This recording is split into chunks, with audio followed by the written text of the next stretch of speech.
Jika cinta tidak direstui, didik bayi pun jadi solusi. Masak tahu di atas tungku. Kalau kamu tidak punya istri, apa guna burungmu? Bunda sirah atasnya tak onyo-onyo, gantian bundang onyo-onyo, sirahku yang lain gitu loh. Assalamualaikum warahmatullahi wabarakatuh. Alhamdulillahi rabbil alamin. Assalatu wassalamu ala nabiyyina Muhammadin wa ala alihi wa sahbihi ajma'in, amma ba'du. Teman-teman yang dimuliakan oleh Allah Subhanahu wa taala, kita bertemu kembali di channel Cahaya Hidayah. Nah, teman-teman, jadi di kali ini saya akan mereaksi video yaitu dari Gus Miftah. Jadi ini ada beberapa ceramah dari Gus Miftah yang dimana heboh Gus Miftah dijebak, Gus Miftah marah. Jadi kalau kita melihat ya ceramah dari Gus Miftah ini ya, itu yang ada hanyalah seperti ya omongan-omongan Bahar bin Smith yang selalu ya teriak-teriak, marah-marah, mencaci maki. Jadi nggak ada ilmu yang bisa kita ambil ya teman-teman. Nah teman-teman, jadi ini ada beberapa video dari Gus Miftah. Oke, mari kita simak videonya. Ustadz yang merasa sok suci dan menang sendiri. Tak kasih contoh, ini jarang saya sampaikan, B. Saya diundang acaranya Uya-Kuya. Yang saya menyesal datang acara itu sampai hari ini. Oh, menyesal ya. Kenapa ini ya? Gus Miftah ini menyesal nih. Tapi kalau kita dengarkan ya cara penyampaiannya, ini Gus Miftah marah betul ini ya. Ini ada anak-anak YouTube toh. Saya katakan saya menyesal datang acara itu waktu itu. Saya masuk acaranya. Saya nggak tahu setting acaranya seperti apa. Begitu saya masuk di dalam studio ketika acara live itu, yang ditampilkan apa? Kritikan netizen terhadap pengajian saya di dunia malam. Dan di dalamnya ada ustadz pembanding. Kemudian bilang apa? Mencaci maki saya semaunya. Ini menjual agama, memalukan dan lain sebagainya. Dan luar biasanya apa, B? Saya nggak dikasih hak untuk menjawab. Sampai kemudian acara closing selesai. Udah, saya diem. Tahu nggak kejadiannya? Ada kawan saya dunia malam yang saya ajak di acara itu, didatangi sama ustadz ini, B. Dia mengatakan apa? Bos, mbok saya besok sekali-kali ikut pengajian di klubmu. Padahal di dalam itu menghina, mencaci apa yang saya lakukan di klub malam. Ustadznya ternyata minta untuk datang. Ini kan munafik banget tuh. Pertanyaan saya, siapa yang menjual agama? Maka saya sayang dengan anak-anak dunia malam itu. Santri saya di pondok itu, B, yang bertato hampir separuh sekarang yang cowok. Saya ditanya, bah, gimana cara tobat ustadz yang... Nah teman-teman yang dimuliakan oleh Allah Subhanahu wa taala ya. Jadi kan Gus Miftah kan ya mudah mencaci maki, tapi giliran di situ ya itu katanya dicaci maki. Ya ibaratnya itu mau nyubit tapi nggak mau dicubit ya teman-teman ya. Oke teman-teman, kita lanjut di video selanjutnya ya. Jadi karena penasaran saya coba cari kajian-kajian Gus Miftah yang lain ya teman-teman. Mari kita simak sama-sama ya. Jika cinta tidak direstui, didik bayi pun jadi solusi. Astagfirullah ya. Jadi ini si Zidan ya teman-teman ya, yang mengaku sebagai zuriat Nabi ya teman-teman, Ba'lawi ya. Jadi Zidan ini mengatakan bahwasanya jika cinta tidak direstui ya, dedek bayi jadi solusi. La haula wala quwata illa billah ya. Dedek kecil gitu. Ini orang, ini bahasanya orang-orang yang ini ya teman-teman ya. Ya seperti itu ya, menjurus ke dalam seperti itulah ya teman-teman. Kalau laki-laki pasti paham ya. Dedek bayi, dedek kecil jadi solusi. Berarti kalau cinta tidak direstui ya berzina ya teman-teman. La haula wala quwata illa billah. Astagfirullah ya.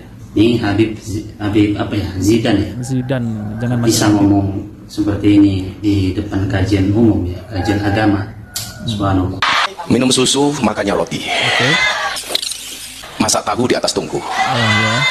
Kalau kamu tidak punya istri, apa guna burungmu?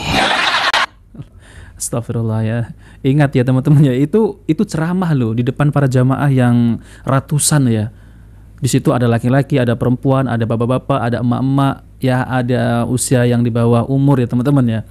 Kok seperti itu ceramahnya ya? Astagfirullah. Pantas nggak mengucapkan ya, seperti itu? Nggak pantas. Seorang tokoh agama, bahasa yang kotor menurut saya ya. Makanya kalau bunda tak kentut itu biasa doang, apa, cipok ler gitu loh. Oh enak le, masya Allah. 3 poin ya. Cipok, astagfirullah. Bunda di rumah apa adanya. Sehingga kalau dasar tara tangan enak malah kangen. Kok suwe ndas kurat dionyo-onyo bah gitu loh. Bunda sirah atasnya tak onyo-onyo, gantian bundang onyo-onyo, sirahku yang lain gitu loh. Astagfirullah ya. Jadi istrinya itu dionyo-onyo kepalanya gini yang kayak kemarin tuh ya teman-teman. Nah, si Miftah ini ya minta dionyo-onyo sirahnya yang lain. Laki-laki pasti paham ya. Sirahnya yang lain tuh kepalanya yang lain ya. Pasti paham. Onyo-onyo sirah atas sama sirah yang lain. Sirah mana kawan-kawan? Ya, kepala atas dengan kepala mana? Menurut kalian gimana? Yang mana? Silahkan komen gimana tanggapan kalian. Nah teman-teman ya, jadi ceramah-ceramah seperti itu yang dikatakan oleh Miftah itu bukan ceramah. Itu kalau kata bahasa Melayu itu sembang di kedai kopi. Sembang di kedai kopi. Jadi hanya bualan, hanya kalau bahasa Jawa itu jagong di warung ya teman-teman ya. Jadi nggak ada itu yang ceramah seperti itu. Mana ada? Coba tunjukkan kiai ya, kiai kondang yang berceramah ya. Nggak ada yang seperti itu ya teman-teman ya. Yang dimana kiai tersebut itu ya menjunjung tinggi yaitu akhlak ya teman-teman. Nggak ada yang ceramah seperti itu. Apalagi ustadz-ustadz yang dikatakan ustadz Wahabi, mana ada ya ceramah seperti itu. Nggak ada kita temukan ya teman-teman. Oke, kita lanjut di video selanjutnya. Nah teman-teman, jadi ini ada pesan terselubung ya, adalah ya gue sedang memperkenalkan bodyguard ya terbaru gue. Apa lu? Jadi Gus Miftah ini ya memperkenalkan yaitu bodyguard ya teman-teman. Mungkin karena takut diserang itu kali ya, bakul es teh ya teman-teman ya. Jadi Gus Miftah ini kalau ceramah minta dijaga ya teman-teman ya. Ada bodyguardnya ya. Mari kita simak videonya. Siapa sih bodyguard Gus Miftah ini? Tadi ada yang unik di mobilnya presiden Para pendosa itu julukan ke saya dari beberapa jamaah di Indonesia. Karena care-nya saya terhadap para pendosa. Salah satunya nih, mana dari Mang Berdasi? Ini mau. Ini. Oh, jadi bodyguardnya Gus Miftah ini adalah yaitu Bapak Hercules ya teman-teman ya, mantan preman yang terkenal ya, yaitu dari Indonesia Timur ya teman-teman ya. Oke. Beliau ini ikrar pokoknya mau ngawal pengajian atau ya. Jadi saya mencoba masuk ke Semal ini termasuk kepada orang-orang yang dianggap marginal. Jadi Gus Miftah ini minta ya, yaitu minta penjagaan ketika hendak berceramah ya, yaitu oleh Bapak Hercules ya teman-teman ya. Di sini juga ada yang berkomentar lucu ya.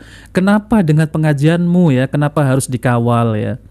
Ini yang berkomentar juga, dia mungkin takut diserbu sama penjual es teh. Jadi lucu ya teman-teman ya.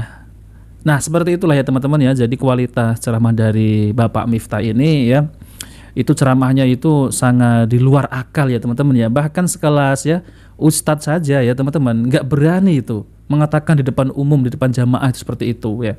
Kepala atas, kepala bawah. La haula wala quwata illa billah. Itu si siapa itu Zidane juga itu ya teman-teman ya. Itu juga sama ya. Kalau ngomong itu di depan jamaah ya seperti itu ya.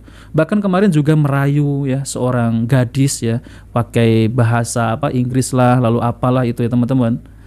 Itu tidak mencerminkan ya seorang yang katanya mengklaim sebagai zuriat Nabi SAW kok seperti itu ya.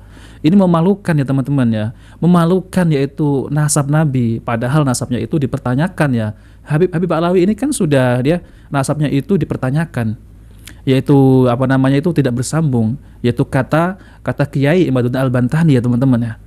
Jadi si Zidane ini juga ya menjadi populer di kalangan para ciwi-ciwi ya teman-teman, yang dimana ya para ciwi-ciwi ini suka yaitu dengan Zidane kalau ya solawatan ya gitu ya. Tapi tidak mencerminkan ya teman-teman ya. Jadi kalau mau sholawat silakan, tapi jangan mengaku-ngaku yaitu sebagai zuriat Nabi Shallallahu Alaihi Wasallam. Jadi para jamaah itu kalau datang di pengajian ya, itu yang penting apa? Yang penting datang ya, lalu kemudian si penceramah ini yang penting ceramah lucu gitu. Jadi pas pulang-pulang jamaah itu ya udah ya nggak dapat ilmu sama sekali. Yang dalam pikirannya itu lucu ya gitu ya teman-teman, lucu, ceramahnya lucu gitu. Nah disitulah kalau ustadz udah mulai lucu, pasti tarifnya mahal ya teman-teman. Tapi tidak ada ilmu ya yang bisa kita serap dari orang-orang tersebut yang kalau ceramah itu lucu-lucuan ya. Nah oke teman-teman, itu saja yang saya sampaikan. Jika video ini bermanfaat, jangan lupa like dan subscribe di channel Cahaya Hidayah. Wabillahi taufiq wal hidayah. Wassalamualaikum warahmatullahi wabarakatuh.